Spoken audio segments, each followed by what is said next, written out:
fellow gamers, this is the one you've been waiting for. Maybe. As one of the most anticipated titles of 2011, Portal 2 finally arrived last month. I finally got the chance to play it through about a week or so after it came out, and I can attest to this, the wait was definitely worth it. For the uninitiated, let me try to explain what Portal is. At first glance, it looks like just another first-person shooter game. However, upon getting your first and only quote-unquote weapon, you'll find it's not quite like any other gun you've wielded. This one makes holes. Not bullet holes, though. Rather, the Aperture Science handheld portal device, when fired at an applicable surface, will create what are essentially rips in space that allow you to travel between them instantly.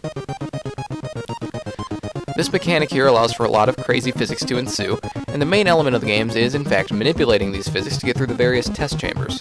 This is why Portal and its sequel aren't quite first-person shooter games as they are first-person puzzles. Portal 2 brings about the unprecedented return of the silent protagonist, Chell, to the Aperture Science Computer-Aided Enrichment Center, and yet again, your goal is to escape as intact as possible.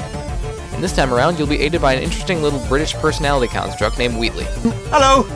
Now, as the original Portal was actually just a part of a 5-game collection, namely the Orange Box, it didn't quite get the screen time most fans felt it deserved.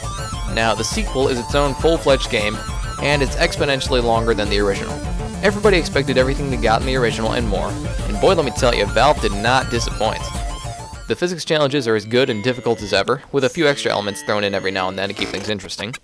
The controls are fluid and comprehensive, and the game is absolutely packed with so much humor that you may actually miss a large portion of the hilarious dialogue if you try to just blast through the game instead of sticking around just to listen every now and then. And it's not out of the question that you might have a very minor case of serious brain damage.